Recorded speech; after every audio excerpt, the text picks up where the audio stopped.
And we are now live, ladies and gentlemen. Welcome to the Whitfield Report. I am your host, Sam Whitfield, broadcasting live from NGC. We are now live broadcasting from NGC Studios here in Southern Florida. Sorry for the little pause there. I had to pause the video in the live stream for the chat. In any case, it's great to be back here, folks. I'm Sam Whitfield, your host, and as always, we're here on Saturday night for the Whitfield Report, and you can reach the show via the following methods. As always, you can follow me on Twitter at SamW_NDC on Twitter, hashtag Whitfield Report. You can follow me on Gab at Sam Whitfield. You can follow me on Instagram at SamW_NDC, hashtag Whitfield Report. Although I don't post many political posts on Instagram, but still you can follow me there if you are so inclined to follow more of my non-political posts. You can find me on Facebook by going to facebook.com/Whitfield Report and liking the page there. And then finally, for all other ways of reaching out to me, you can reach out to me directly over on my website at thesamwhitfield.com. And as always, subscribe to the podcast on iTunes, and please give us a nice rating over there.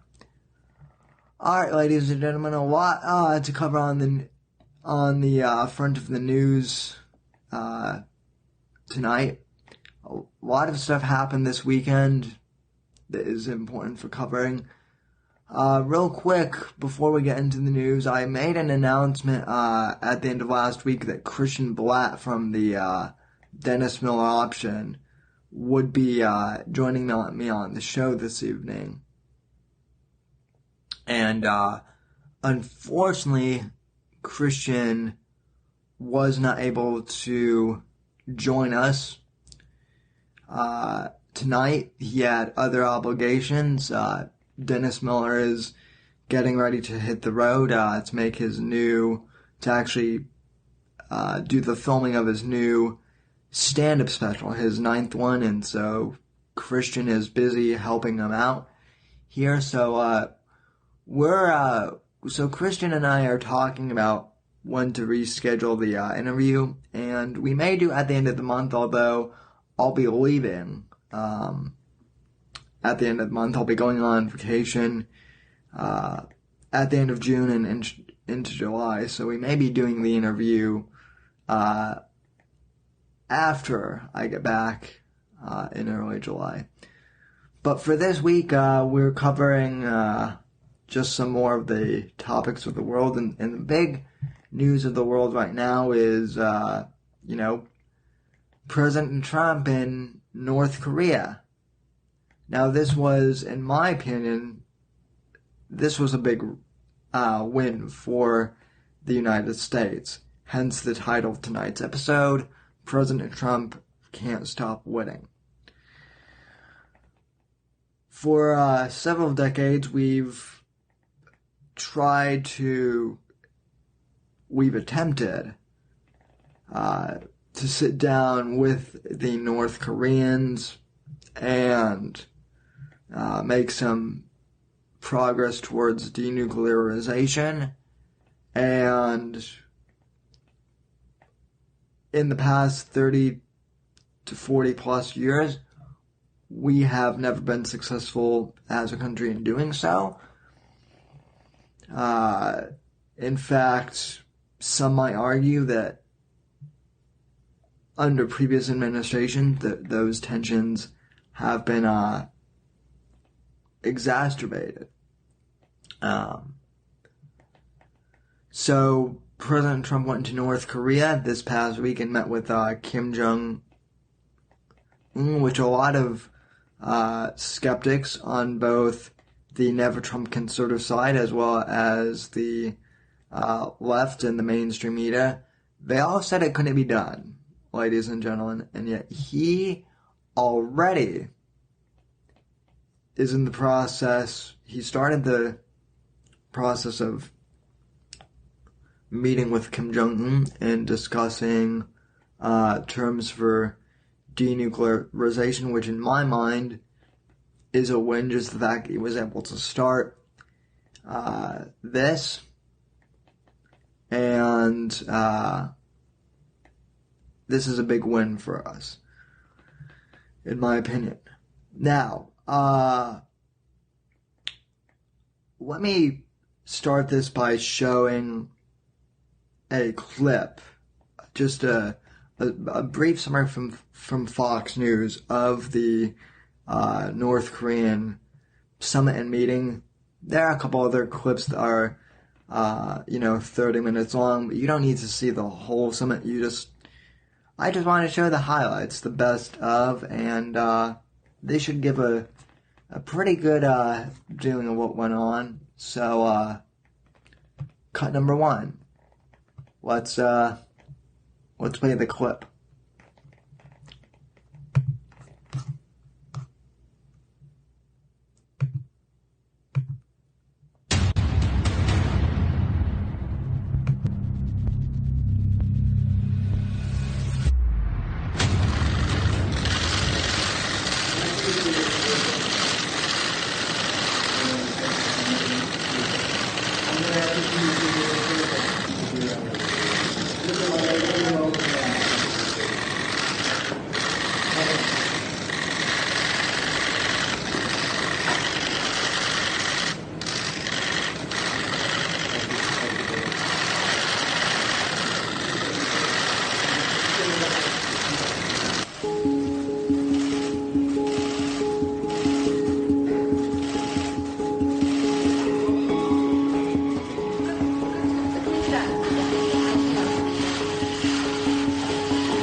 I feel really great. We're going to have a great discussion, and I think tremendous success. We'll be tremendously successful. And it's my honor, and we will have a terrific relationship, I have no doubt.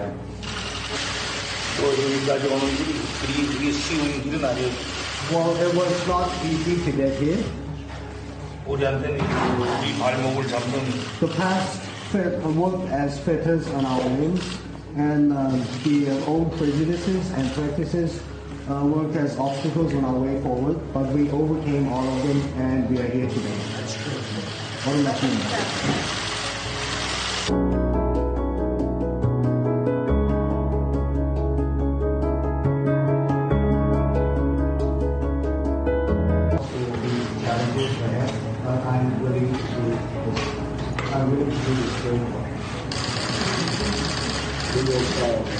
We will be successful. And I look forward to working on it with you. It will be done.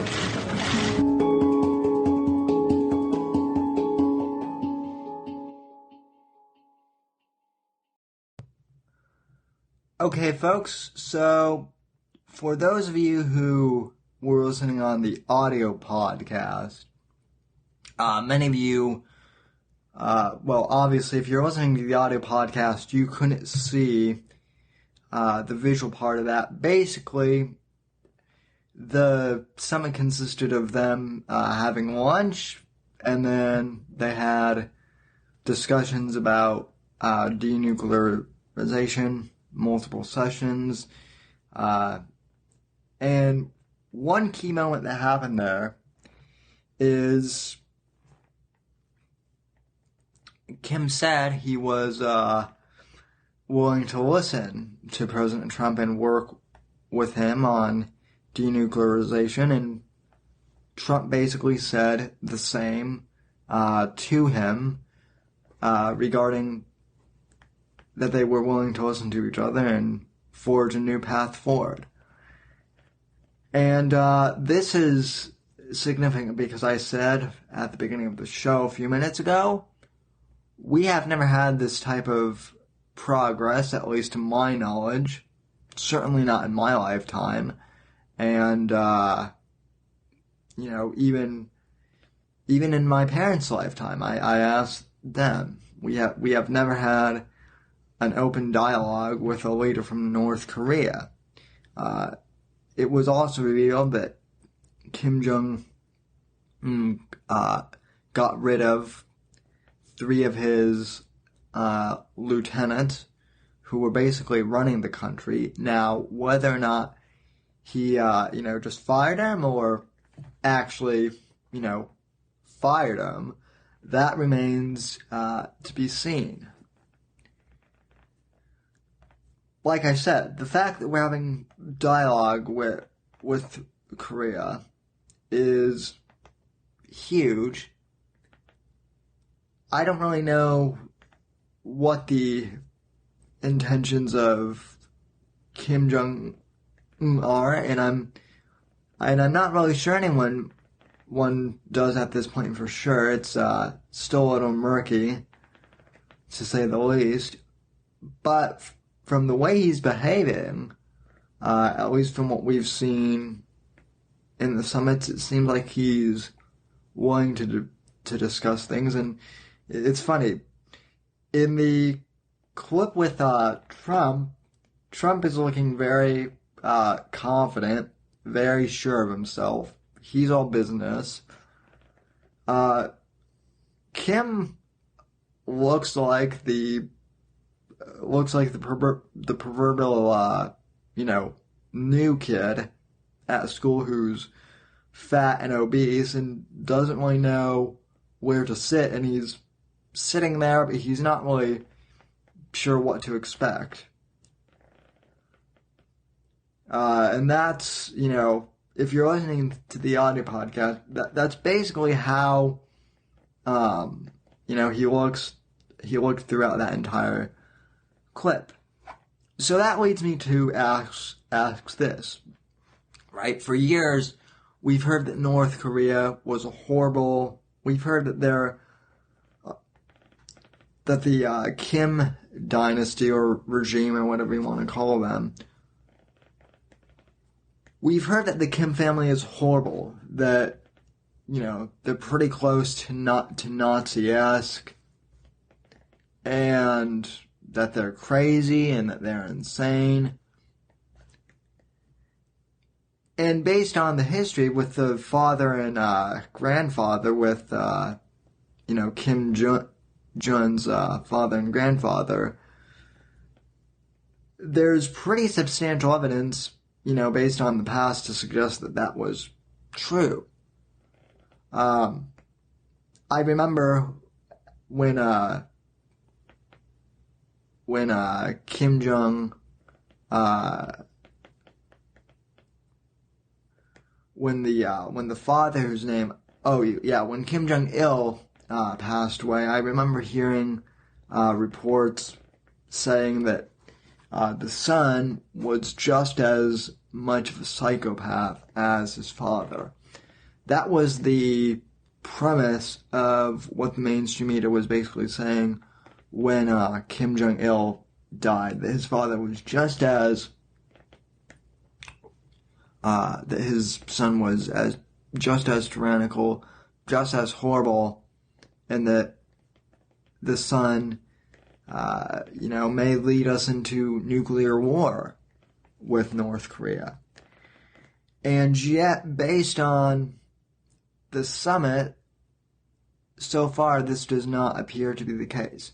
Now, am I saying that this kid, is a good guy and he wants to be a humanitarian? Well, the answer to that question is, I'm not sure yet, and I don't think anyone can be sure for certain. But I do know this, the mainstream media said that Trump was a nut job, and that he was evil and demonic, and that Trump was going to basically lead us into all-out nuclear war. And yet, by my estimation, Trump is one of the strongest presidents, if not the strongest president in my lifetime. And we've talked about that too, how Trump has been good on the domestic front, and in terms of foreign policy, he's making major progress. He defeated ISIS, and now we're having talks with North Korea.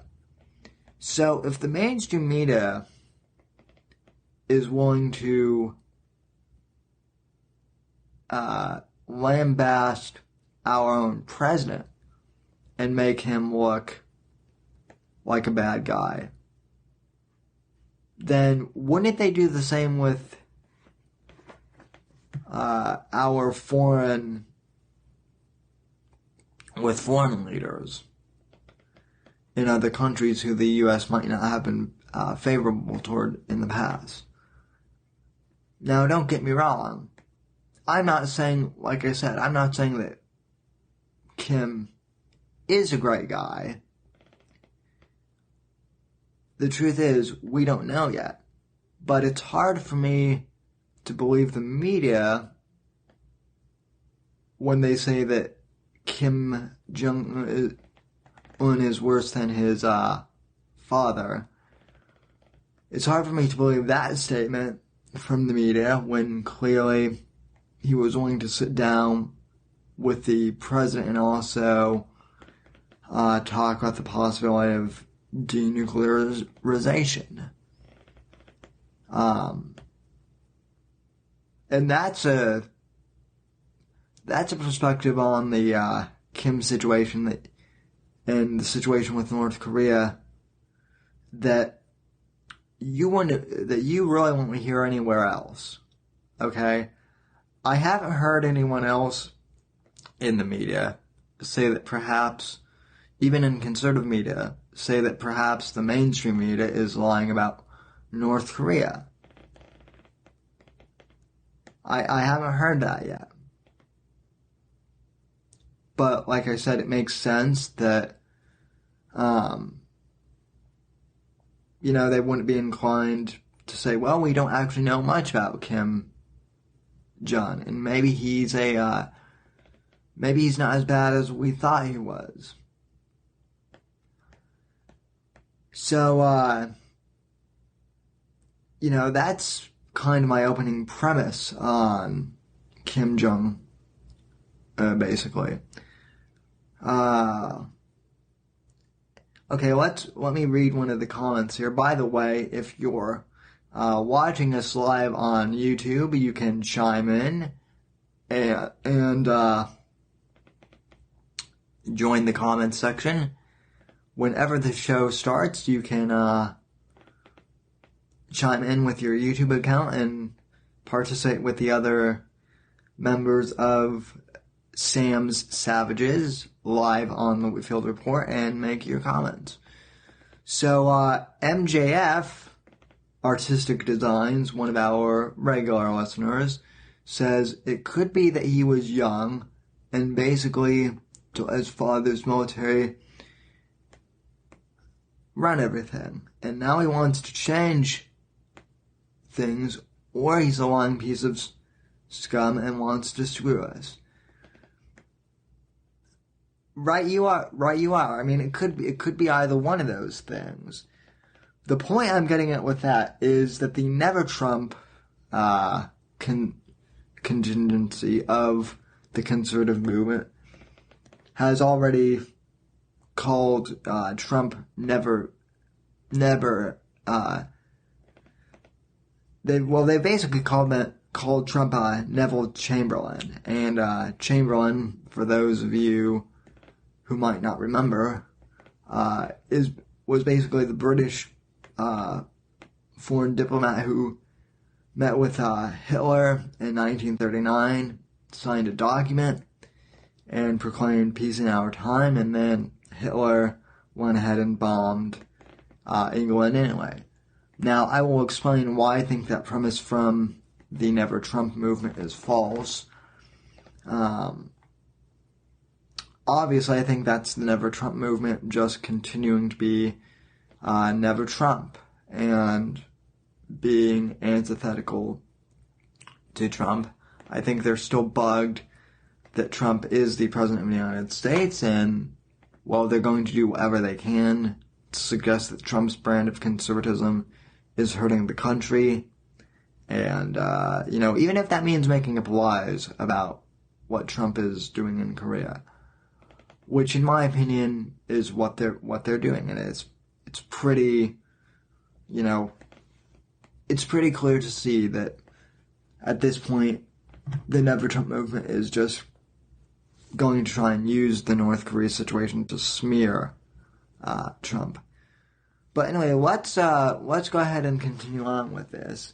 Now, one of the things that the mainstream media was flipping out about this week in regards to Trump's summit was, I guess, that Trump showed up to North Korea and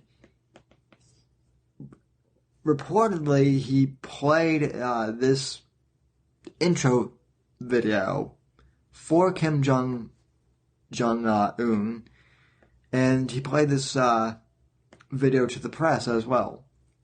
And the press has labeled this video as a movie trailer event for the summit. And the media was criticizing Trump for saying, oh, well, he just made a movie trailer and he doesn't actually take this seriously. And, how could he do this? This is no time to play a movie trailer. Well, as far as quote unquote movie trailers go, I don't know, this is pretty underwhelming. But I do think that this quote unquote video, this trailer is actually made not so much for the North Koreans as the media likes to spin it, but more for the press here in America. But the media, I think, has tried spinning this around to make it seem like the movie trailer was for Korea. I don't know. I have the trailer here, so I'll play it for you guys in the video. And for those of you listening to the audio podcast, a lot of this is with audio, so if you're listening in the car or on your earbuds or wherever, you'll still be able to get a pretty good glimpse of what this trailer is about. But as always, you can go back later and rewatch the YouTube archive. But anyway, here is the quote-unquote movie trailer that the White House put out in regards to the summit, which it's not as epic as I thought it would be, as the media describes it, but it's decent. So, cut number 2, go. 7 billion people inhabit planet Earth. Of those alive today, only a small number will leave a lasting impact. And only the very few will make decisions or take actions that renew their homeland and change the course of history. History may appear to repeat itself for generations. Cycles that never seem to end. There have been times of relative peace and times of great tension.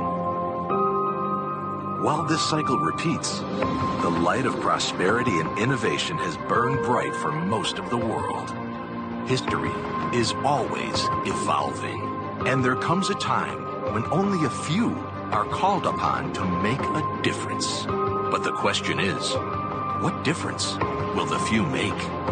The past doesn't have to be the future. Out of the darkness, can come the light, and the light of hope can burn bright. What if a people that share a common and rich heritage can find a common future? Their story is well known, but what will be their sequel? Destiny Pictures presents a story of opportunity, a new story, a new beginning, one of peace, two men, two leaders, one destiny. A story about a special moment in time when a man is presented with one chance that may never be repeated. What will he choose? To show vision and leadership? Or not?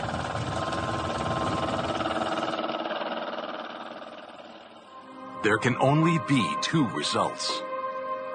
One of moving back,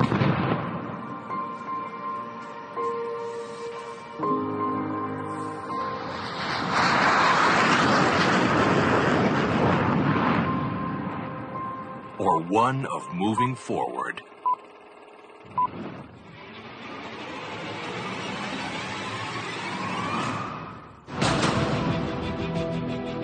A new world can begin today. One of friendship, respect, and goodwill. Be part of that world, where the doors of opportunity are ready to be opened. Investment from around the world, where you can have medical breakthroughs, an abundance of resources, innovative technology, and new discoveries. What if? Can history be changed? Will the world embrace this change? And when could this moment in history begin? It comes down to a choice. On this day, in this time, at this moment, the world will be watching, listening, anticipating, hoping. Will this leader choose to advance his country and be part of a new world? Be the hero of his people? Will he shake the hand of peace and enjoy prosperity like he has never seen? A great life or more isolation? Which path will be chosen? Featuring President Donald Trump and Chairman Kim Jong Un in a meeting to remake history, to shine in the sun. One moment, one choice. What if? The future remains to be written.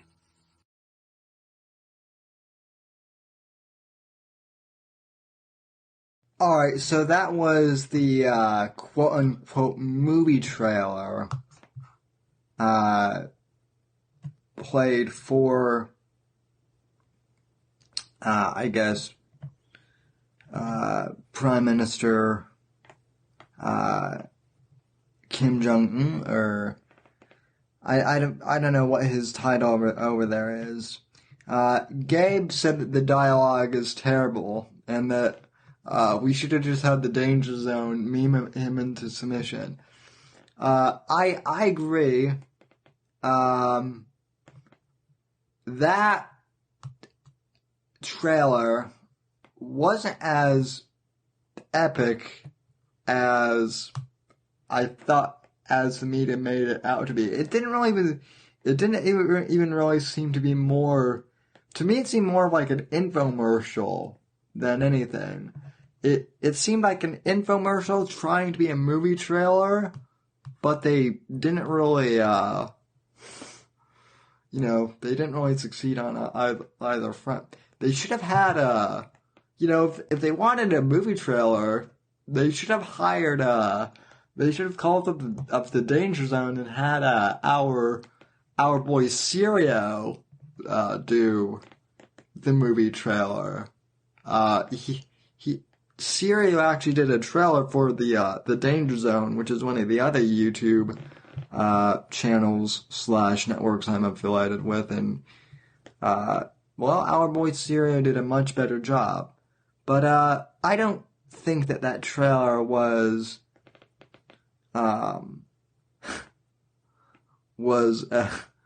was as bad as the media made it out to be. If anything, I thought that trailer was tame. But also, do you guys honestly think, and I'm asking this to the audience and to the chat, and this is partially rhetorical too, I understand, but do you guys really think that was made for the Koreans? Or do you think it was made more for the Western press and the Western media? I personally think it was more for the Western world and those who were skeptical about this summit even accomplishing anything. But that's just my, again, that's my take on it. And, if your complaint is going to be, that it was inappropriate for, Trump to make a movie trailer about this, well, you're running out of things to complain about. Like I said, if anything, my complaint would be that the trailer sucked. That would have been my complaint. Was that, for the money that the White House, and I do like to praise Trump, when he gets things right. But honestly, I would say that my only criticism of Trump with, the North Korea summit so far would be that movie trailer. And it's not the fact that the movie trailer was made, it's that the movie trailer was made poorly, in my opinion. And they probably spent like close to $10,000 or something like that from a professional production company. Where, like I said, Trump could have given Syrio of the Danger Zone that $10,000, and we could have come out with a much better trailer for the North Korean summit. In fact, that might be a future DZ project. We should actually do like a trailer for maybe the North Korean summit. And I don't know, we could have John Neary like shooting basketballs or something like that. Well, like I said, it wasn't horrible, but it was cheesy. Exactly, you're right about that, DZ. And I'm it's weird. It's weird whenever we have the DZ in the comment, because the DZ is a collective. I'm going to assume that that's either you, Josh, or you, Brian, who is running that account. But either way, so like I said, the movie trailer, was it bad? No. Was it cheesy? Yes. Is it really part of the, is it really part of the, big story here, or should it be? No. But what are you gonna do? This is the age of fake news, when the media likes to make a big deal out of everything.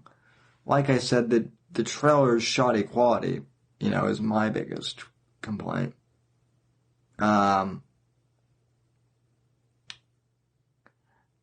now we have two Brians in the chat. And yeah. So also welcome to the mod to the DZ account. So you now moderate my you now moderate my channel under both accounts now, because that's how cool you are. But anyway, like I said, trailer was cheesy, but I think so far that's the worst part of it. There was one other clip regarding the North Korea thing. Let's see. Oh,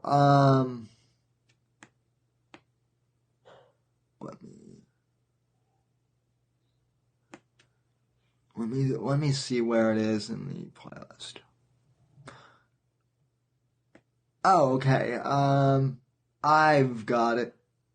So, going back to the, I mentioned earlier that the Never Trump contingency of the conservative movement was freaking out over Trump's meeting with North Korea. And I'm going to get into that a little bit more, a bit later here in the program, with two articles from National Review that I read that I think totally blow this out of proportion. But I do want to take a moment to also critique one of someone I admire in the conservative movement, for the most part, but who I also had problems with in the during the election, and that, of course, would be Ben Shapiro. Now, for those of you who are longtime listeners of mine, you know that I interviewed Shapiro on my old podcast, The Whitfield Analysis. For the most part, I have the utmost respect for Shapiro. But in this case, I disagree with him yet again on President Trump. Ben, you really were starting to revive my faith in you over the past couple weeks. You've been giving Trump credit where credit is due, and Ben was. I really thought Ben was starting to get on the Trump train and see the light. He wasn't on the Never Trump train. He was starting to get off the Never Trump bandwagon, which is a bandwagon to nowhere. But Ben criticized the North Korean summit earlier this week, and there were lots of conservatives who took major issue with his remarks. I also have issues with what Shapiro said regarding North Korea. I don't think what he said was that bad compared to what some people on Twitter were saying, but I don't think Ben necessarily understands what happened in North Korea either.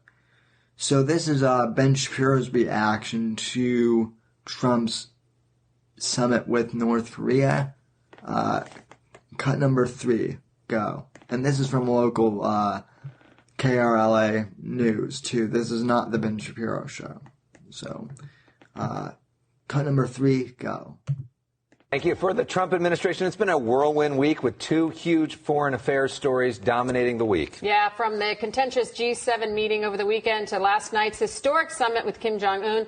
Joining us from his LA studios is the editor-in-chief of the Daily Wire, political commentator Ben Shapiro. Good morning, Ben. How are you? Doing okay. How are you? Okay, so let's start off with this. Trump has said, in this summit, he's ready to start a new history. They called the talks honest, direct, and productive. But you're a little skeptical of the summit. Why? I'm deeply skeptical of the summit because nothing was actually achieved. Now, normally, if you're going to have the president of the United States, the leader of the free world, meet with a tin pot dictator who keeps 25 million people in a giant slave state and 200,000 people in gulags, you'd assume that at least we get some sort of policy win out of it before he actually sits down with the guy. It is a privilege to sit with the president of the United States. It is a privilege to have your flag flown alongside the flag of the United States. I think that to really understand how bad this is, you have to imagine that the flags that North Korea was flying next to the American flags, those were swastikas, because this is a Nazi slave state. And the juxtaposition, unless you're going to get some sort of real policy consideration out of it, it's a win for Kim Jong Un, and I don't see how it could be anything otherwise. Now, with that said, it's quite...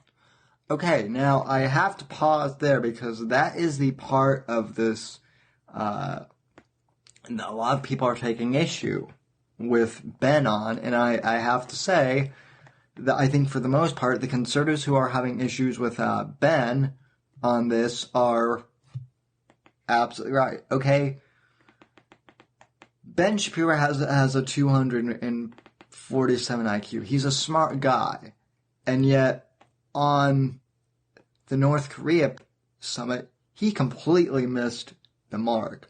Okay, the point of this wasn't so much that we were supposed to get a win from this first meeting.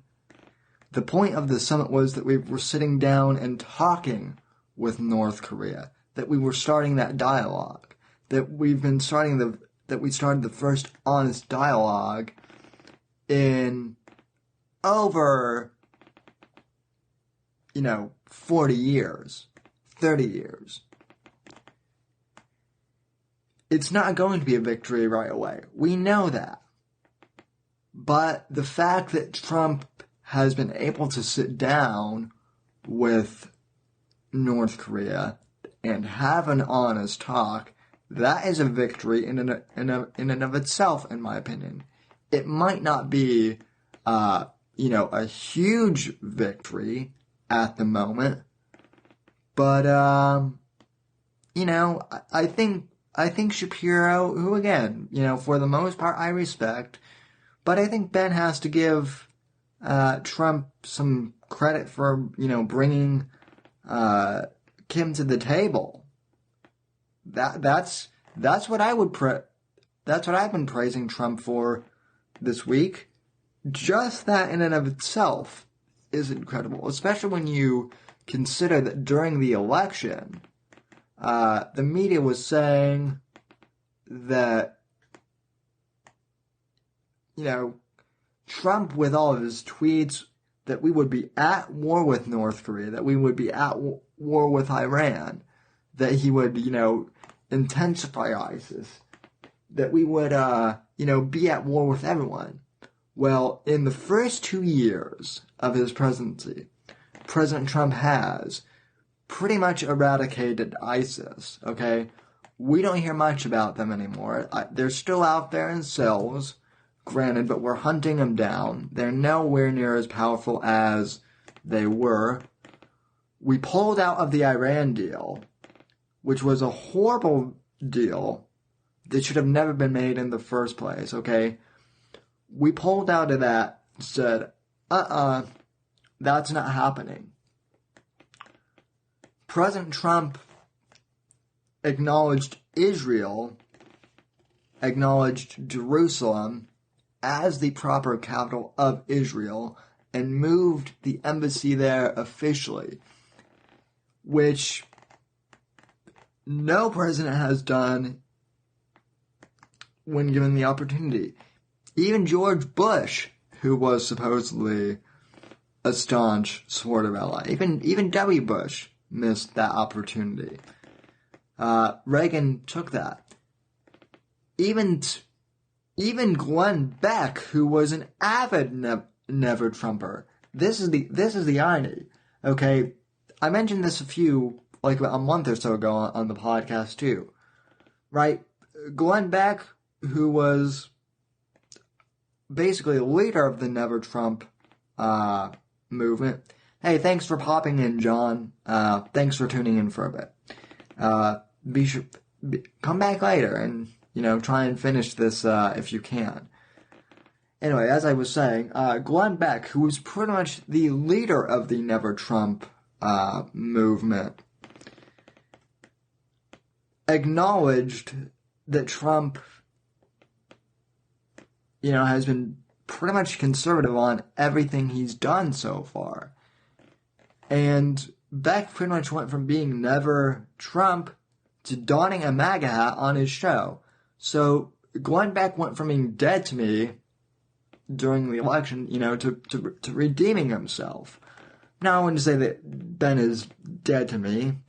I don't... He was saying that he was going to give Trump a fair chance, and I do want to acknowledge him that, for the most part, I think he has given Trump credit where credit is due. But Ben is moving backwards, back into his old Never Trump ways. Because he may be a smart guy, but he fails to understand the significance of what the sit down with North Korea means. And listen, if it goes haywire, do you honestly think that Trump would just, let us sit there with our proverbial dick in our hands and let Korea nuke us? No. If Korea does decide to go nuclear and try and attack us, well, you damn well know Trump is going to retaliate. Now, it might not be pretty, but hell, like I said, for the past 30 years, that was the general policy, was that we were just going to have to wait for them to, nuke us anyway, pretty close to.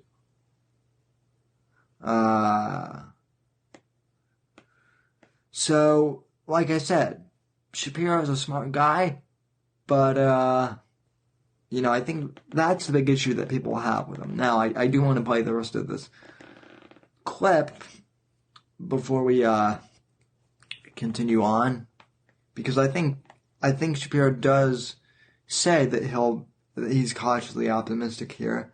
So, let's continue, shall we? Possible that all of this ends well, right? It's quite possible that President Trump has negotiated something that's great with Kim Jong Un, but that's not evident from what we see in front of us right now. The deal they actually signed is a very weak deal. It's actually a weaker deal than the deal that was signed in 2005, and we have decades of North Korea lying about its intent to denuclearize. So before everybody jumps over the moon and celebrates, I think it's worthwhile noting that Kim Jong Un and his family are liars. They are dictators. They are murderers. They are genocidal against their own people, and treating this... Okay. What Ben says about the Kims being liars, again, that's true for mom and dad, for dad and, grandpa, but that's not evidently true, with, the new generation. Like I said, I'm not saying that this kid is a saint, I don't know yet, but, I'm at least willing to give him the benefit of the doubt to see if he is. And like I said, Trump is not stupid like the Never Trump movement thinks he is. He's got a handle on this guy. Some sort of great win because we sat down with a country that, frankly, is being run by a bunch of thugs. I fail to see how that's a huge win. But is there value, though, in the fact that they do have nuclear weapons and there was all this talk between the two sides, fire and fury? Is there value that we're maybe now talking to each other and diplomacy is happening and there's less of a threat of nuclear war?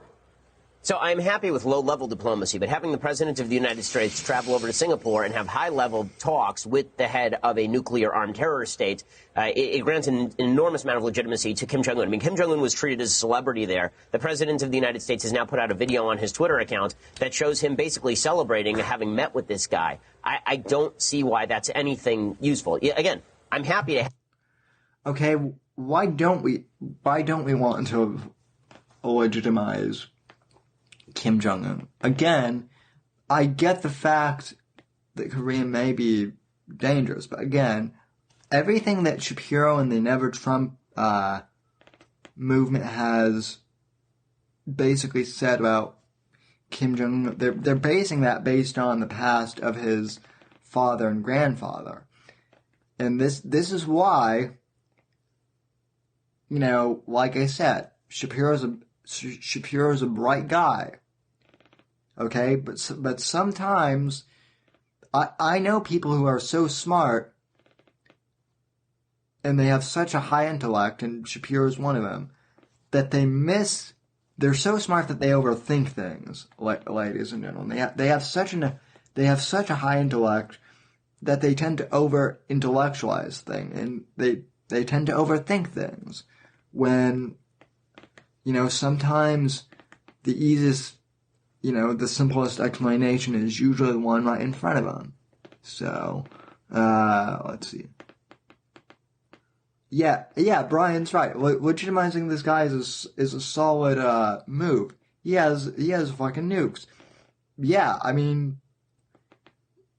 and again, we'll get to other never Trumpers like Jonah Goldberg, who quite frankly, he is dead to me. And the whole team at National Review, with the exception of a few writers over there, let's be serious, no one reads National Review anymore. Their whole take on this thing is completely wacko.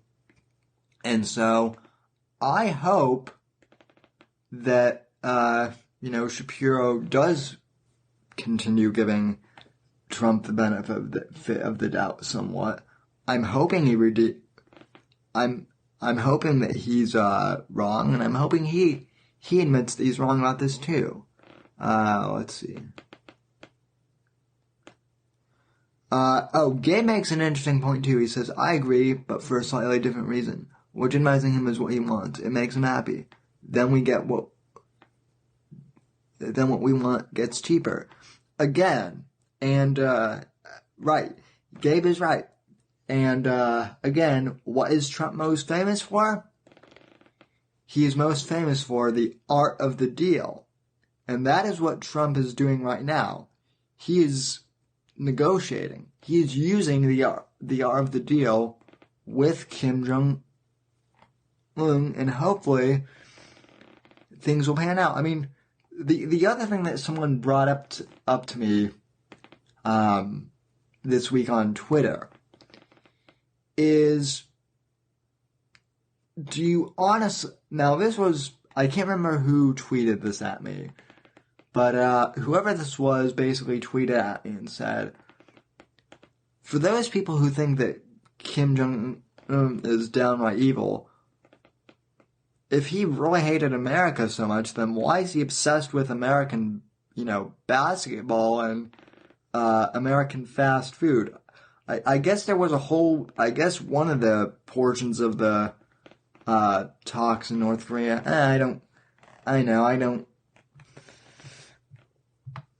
Here, let me change the camera view. As much as I admire Ben Shapiro, I don't think, there we go. I don't think I need to be staring at his, face frozen in that position for that long. But, like I said, at any rate, Kim Jong-un he's basically said that he wants to put a McDonald's, in North Korea. Now, as far as that goes, I think if you want to put fast food in, and I wish that I wish that John were still here in the chat to comment on this, because, if anything, Trump should send John Neary over to North Korea to be the fast food ambassador over there, and help Kim Jong decide what fast food restaurant chain should be put in Korea, because I certainly think that McDonald's is kind of the low, that's kind of a low offer. I personally think that Kim should start by demanding Shake Shack and then work his way down from there. And maybe they'll end up with Wendy's or something like that. I think that is definitely more plausible at this point. Yeah, my advice to Kim Jong Un is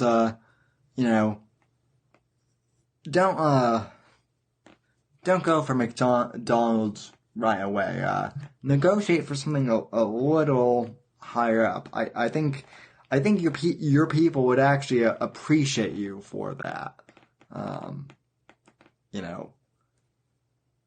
I mean, McDonald's is a step up from the gulags and whatnot that your father locked them up in, but it's not much of one. Okay, all joking aside, though, I do think that it's a pretty good start. Well, yeah, MJF also brings up Steak and Shake. Yeah, Steak and Shake would also be a comparable option. But, let's see. Yeah. Oh, yeah, Sierra does bring up a good point. That would be pretty symbolic. McDonald's is pretty symbolic of capitalism. Yeah, that's a good point, Sierra. I'm just saying that, if Kim wants fast food, he should go for a little higher quality than just Mickey D's, but that's just my opinion. At any rate, though, to say that Trump is Neville Chamberlain, like so many of the Never Trumpers have, is, this is when I really start to roll my eyes, and, at publications like National Review. And this is why I'm so glad that Trump got the nomination as opposed to someone like Mitt Romney, or, God forbid, Jeb Bush. So this article is from Jonah Goldberg, who's editor at large at National Review. And now, I mean, basically, he's the only one who puts anything out regularly over there. And like I said, he's kind of to me right now. But, what they say, keep your friends close, but your enemies closer. So, let's go ahead and dive in. I think this article is pretty laughable. I'll have it linked in the show notes, too. So, those of you who want to read this can, but honestly, I think, you're better just watching me read it for you. So, Goldberg starts off basically by comparing Trump to Chamberlain based on his tweets. So he writes, President Trump is tweeting up a storm this morning on the topic of how he's brought us peace in our time. Okay. Then he's reading the Trump tweets. Just landed. A long trip, but everyone now can feel much safer than the day he took office. There's no longer a nuclear threat from North Korea. Meeting with Kim Jong Un was interesting and a very positive experience. North Korea has great potential for the future. Okay, now, right there, Trump didn't say that things were, smooth sailing from there.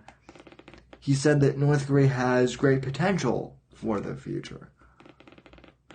So, like I said, right there, Trump isn't stupid. He's saying that we have potential. He knows that this is just the start, and that it's not official, okay? Okay, next tweet from Trump that Goldberg cites. Before taking office, people were assuming that we were going to war with North Korea. President Obama said that North Korea was our biggest and most dangerous problem. No longer. Sleep well tonight. Okay, that's the second tweet that Goldberg cites. Okay, third, we save a fortune by not doing war games, as long as we are negotiating in good faith, which both sides are. Okay, on to Goldberg's article. there are so many points one could dilate on. The quote-unquote deal we struck is less concrete and detailed than the previous deals we cut with North Korea. Yeah, which no one talks about anymore. So that really they don't really matter anyway. It contains fewer assurances and binding guarantees than the Iran deal, which again was crappy, and it fell through. Though Trump does have a point when he says, at least we are not giving North Korea $150 billion. These tweets contradict Trump's own statements about the work that still needs to be done, and so on.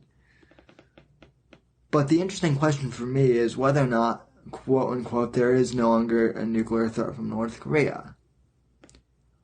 On the most basic level, this is pure balderdash. Literally no facts on the ground have changed from the day before the summit. The Norks, okay, I guess the North Korean, the Norks have the same missiles, the same warheads, the same capacity to do what they wish. There has not been a single relevant or meaningful de-escalation on the ground or under it. Okay. But politically, is it true that the nuclear threat has been eliminated? After all, France and Great Britain have nukes, and there's no threat there because what matters is the nature of the intent and the regime, not the technical capability. Nukes don't nuke people, people nuke people, and all of that. It seems pretty clear to me that at least for the next 6 months, which will conveniently get us through the midterms, the threat of confrontation with North Korea has lessened. But beyond that, it seems to me that war is probably on net or more likely than it was before. Okay, again, Goldberg assumes quite a lot here, ladies and gentlemen, without actually being in the room. Okay.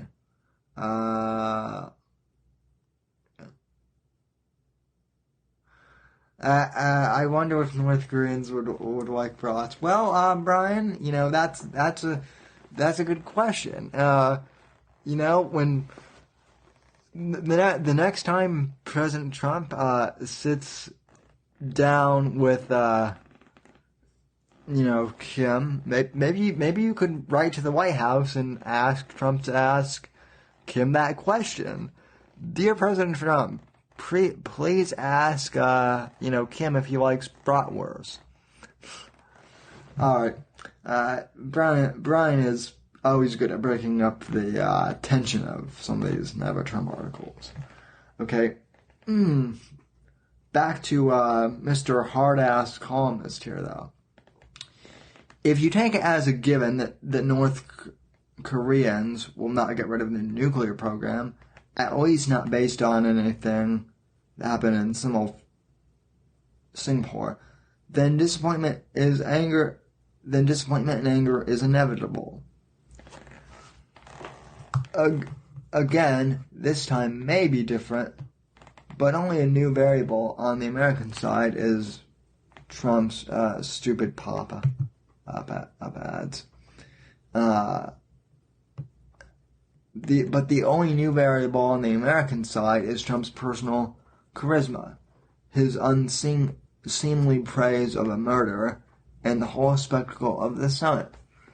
On the North Korean side, Kim Jong is a somewhat new figure, but there's scant reason to believe that he wants to take up Trump's suggestion and trade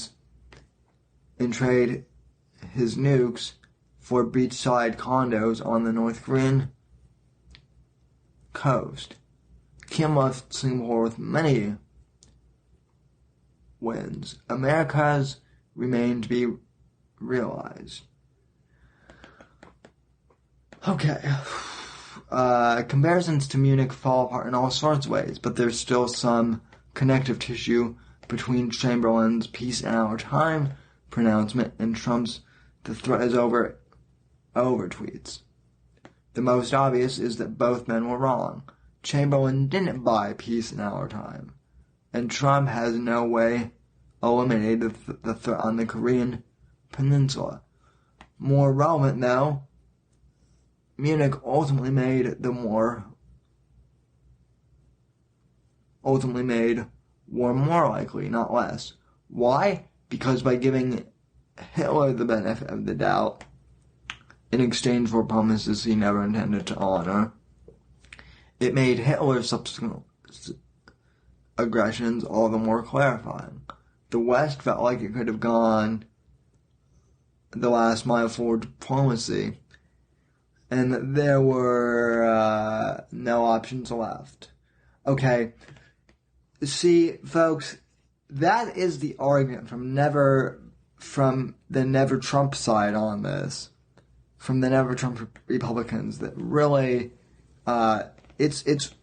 well, quite frankly, ladies and gentlemen, it's why National Review is, quite honestly, toilet paper these days.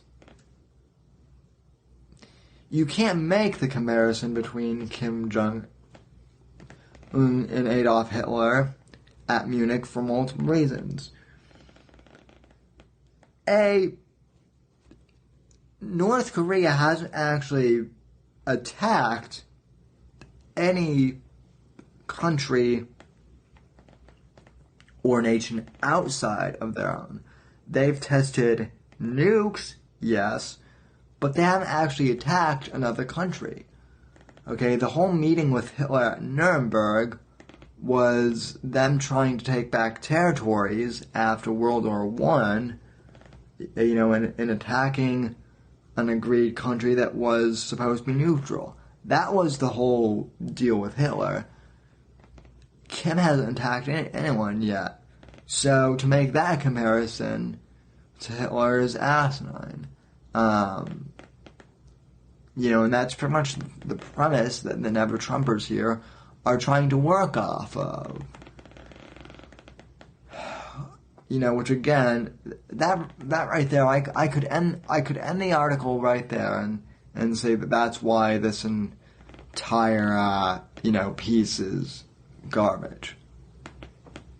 Okay. Let's see. As Eric Von something, John O'Sullivan, Nick Bauman, and others have argued, there's another case that is commonly acknowledged in defense of Neville Chamberlain's appeasement of Hitler. Britain and France were not ready to intervene on behalf of Czechoslovakia. They needed time to rearm, etc. A similar case can be made here. America is war-weary. The last thing South Koreans want is war, and the government is full of peaceniks. Going the last mile for diplomacy makes no sense, even though I would have liked a very diplomatic kind of overture. What concerns me is Trump has personalized this. He's basing his peace on our time tweets on his personal relationship with a rotund psychopath and egomaniac. And his gut instinct that proven liars acting in good faith when the North Koreans demonstrate their bad faith and determination to keep their nuclear program. It will be a personal embarrassment and humiliation of Trump himself. How will he react to that? Okay, so again, this is classic Never Trump, debauchery from the Never Trump conservative movement. Okay, well, Trump's not actually a true conservative. This isn't how we would do it. Trump's a narcissist. He tweets too much. By the way, that's always... I brought this up during the election.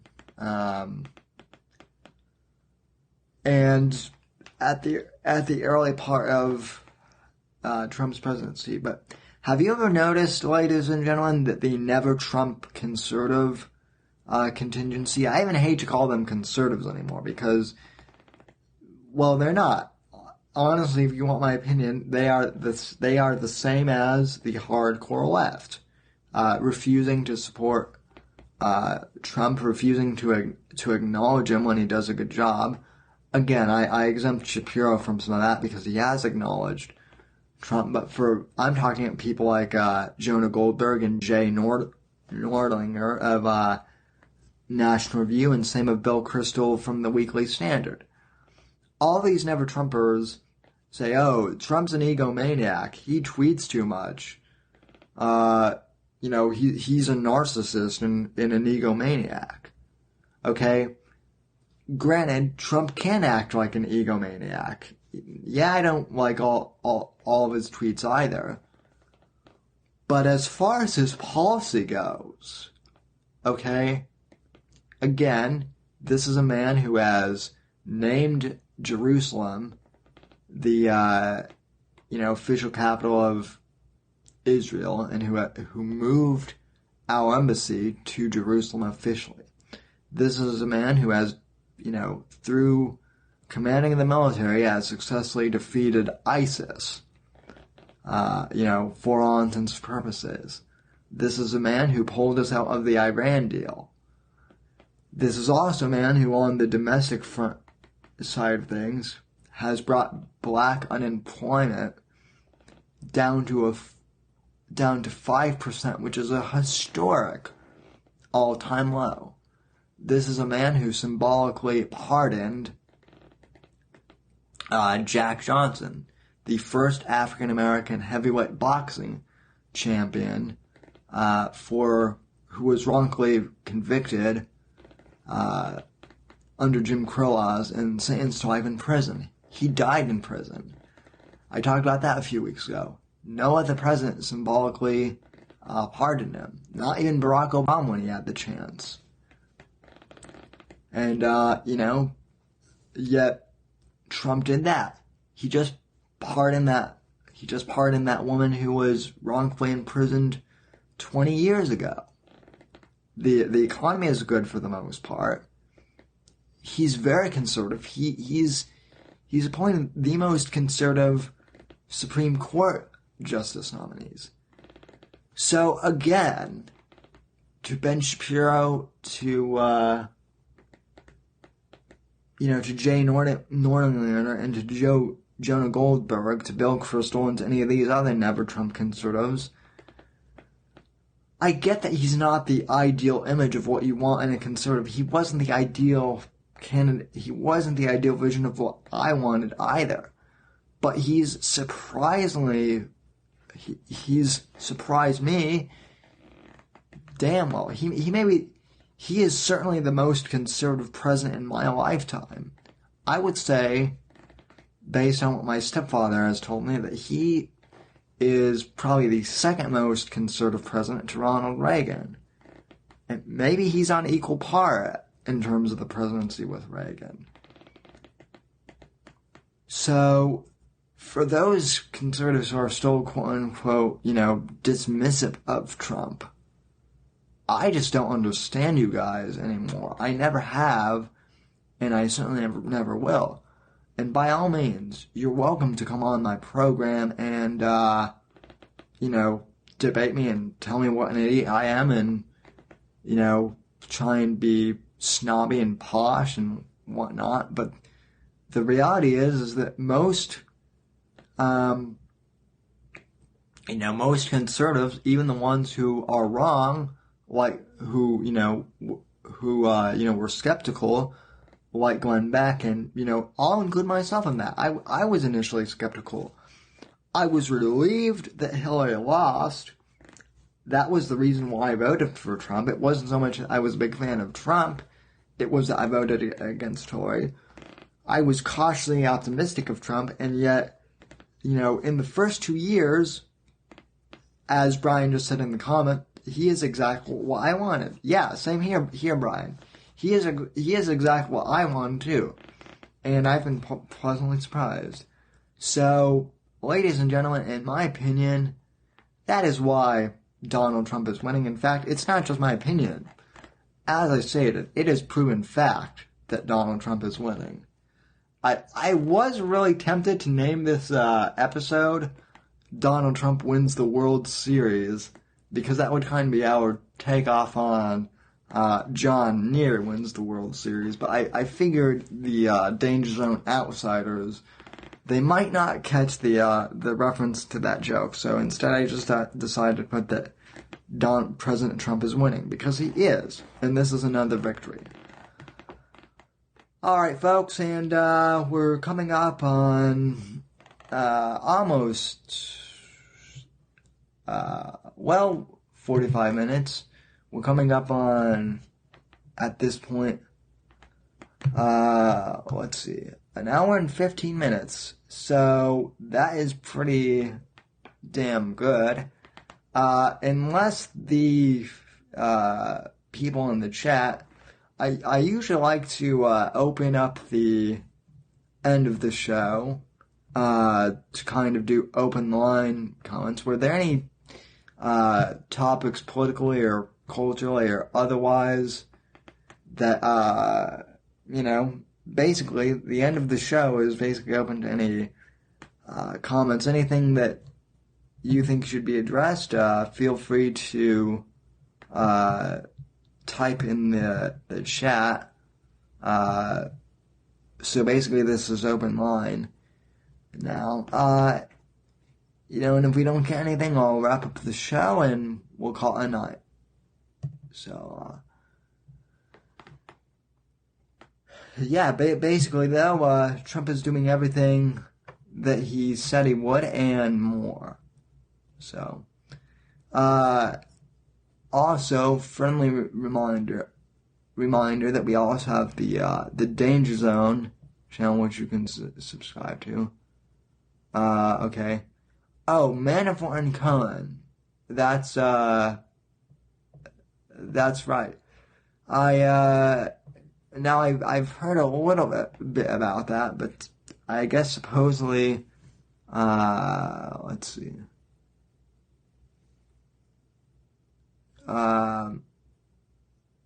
Manafort is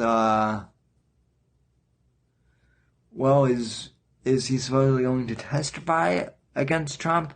I don't really pay attention much to the Mueller investigation because in my book at this point it's complete crap. Do any of you guys have anything? I know that MJF said they're building bunkers. That's really no surprise either. The rich have been building bunkers for decades at this point, for conflicts. Yeah, another reason why I hope, Trump's deal with the Koreans work out. So, okay, I will say the one thing about Manafort and, let's see. Yeah, I knew Manafort was in jail. Listen, Mueller isn't going to find anything. He's tenacious, but Trump is clean.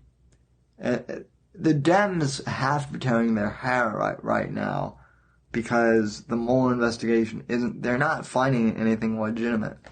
And this is what is also great about North Korea and about the whole thing with Israel and everything else. Trump is kicking ass and making the Mueller investigation team look like a bunch of morons. It's great. I love it. Okay, let's see. Okay. Brian says Manafort is in jail and the FBI put together shredded documents from Cohen's house. Okay. Yeah, oh, so that's what that headline was about. So, I did read something briefly on the Drudge Report, the other day. I guess an FBI agent has admitted, that he was in on some collusion to try and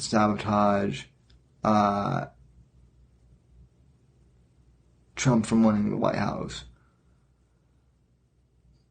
Well, yeah, Josh, Trump is a germaphobe, definitely clean. Yeah. Well, I mean, it's funny that you mentioned that Trump is a germaphobe, because let's look at Trump as a man real quick, right? Successful businessman. He took a small loan from his father of $1 billion, which is actually not that much by billionaire standards. He took a small loan and tripled that. Yeah, he had some bankruptcy. He had some failed businesses. Every entrepreneur does at, one point or another. Not all business ventures are going to be successful. But, Trump tripled his dad's income, became a billionaire, he turned his family's, company into an all-American brand, basically, on multiple levels of franchising and, marketing, television, books, clothing, food, restaurants, obviously the real estate empire. And,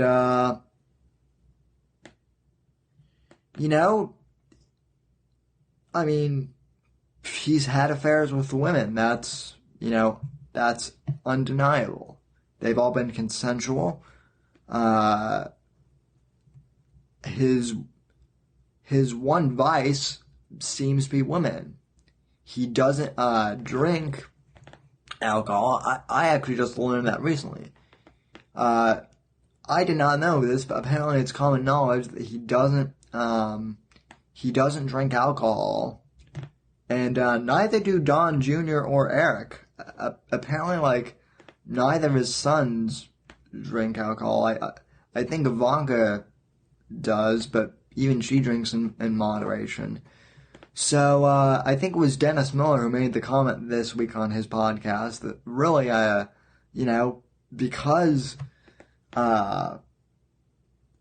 Trump doesn't drink, his one equivalency to that, I guess, is tweeting random stuff on Twitter. And, as he put it, Trump likes to light assholes up on Twitter before bed.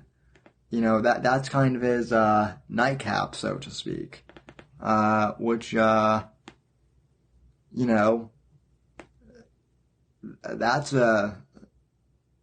if that's his only vice, good for him. Okay. He also has to be ridiculously good health to carry out the schedule he's been on for the last 4 years. Oh yeah, that's the other thing. Early on in the campaign, back when Hillary Clinton had her health scare, she was trying to say, well, Trump is sick too. He's not healthy. Trump released his medical records and turned out he was in peak health for a 69/70-year-old man. Obviously when you're 70 years old, things are going to start falling apart naturally, but I guess for his age, Trump is in peak health, which is amazing considering fast food. He likes 2 scoops of ice cream before bed. Now, Brian, here's the question you should ask. Instead of asking if Kim likes bratwurst, you should just ask President Trump, Dear POTUS, do you like bratwurst? I bet he does.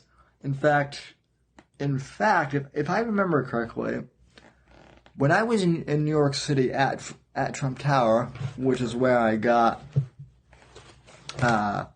this lovely cap, I'm pretty sure that the Trump grill, if I'm not mistaken, I didn't eat there. I was only in Trump Tower for 15 minutes, but I'm pretty sure I smelled bratwurst coming from the Trump Tower grill. So I'm not sure if Trump likes bratwurst, but I'm pretty sure that Trump Tower makes bratwurst. Oh yeah. Joshua Rogers also says he uses 2 hands to drink water. Well, Josh, he's a better man than I am in terms of that. I just whenever I drink water, I just, take the whole 8 ounce glass with one hand and, pour it back, and I've been told I drink water too fast. And, I don't drink enough water, too. That's something that John has actually texted me about that I need to drink more water. And you know what? He's right. Especially now that it's summer. But, anyway. Yeah,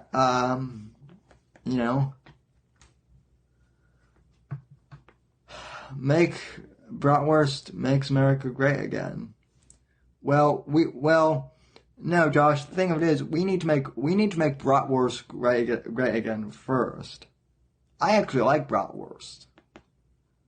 But, anyway. And, while I'm mentioning that, if you like food-related, things, you can follow me on Instagram, right here on the bottom, left of the little bar. That's my, Instagram handle, for those of you listening on the audio podcast. That my handle is at @samdebrun_NGC, on Instagram. You can also, follow me on Twitter using that same handle. Hot dogs will resettle the West. Depends on what quality that they are. I like real hot dogs, so. Yeah, I like this hat too, although, I regret to say I may need to get a new one. The inside of my bill here actually it's becoming a bit discolored because it's summer. I wear this during the summer and I sweat a lot. Maybe I'll get the red one, but I'm not sure, so. Yeah, well, I'm the same way. I'm the same way on Instagram, Brian. So, but anyway, we're at 10 likes and 10 viewers, and we're almost at 30 minutes. So, we're almost at an hour and 30 minutes. So I think that's pretty good for tonight. And, so like I said, what did we learn this week? Well, we learned that Trump is using the art of the deal, to skillfully negotiate with the North Koreans. We also learned this week that, unfortunately my hopes for, Ben Shapiro finally turning a corner, maybe a little, I may have, given Shapiro too much credit on that, but, I'm still holding out faith, Ben. You're a smart guy. I want you to come around. I know you can. I know that I know that your mentor, Breitbart would have done so. Let's see. We learned that, again, more confirmation that National Review is toilet paper, and we also learned, as Brian points out, that Trump has a big old dong. So, and, those were all valuable lessons we learned this week. So, like I said, be sure to, subscribe to the YouTube channel if you haven't already. In which case, if you're watching live, I don't know why you haven't already. Please like, share, comment, and subscribe. And, as I've mentioned before, if you're on Apple Podcasts and you're listening to the audio podcasts, please go ahead and search the show on Apple Podcasts and subscribe to the audio podcast. Give us a rating and a review over there. That would really help us get on iTunes, and please help us move up on the charts a little bit and get more recognition. So anyway, folks, from all of us here at NGC TV Studios, good night, God bless, God save this great nation, and be sure to check out The Danger Zone as well. And from all of us here at NGC Studios, have a good night, God bless, and happy Father's Day to all the dads out there. Make fatherhood great again, and this is Sam Whitfield, the most savage man on two wheels, rolling out of here. Good night, and God bless.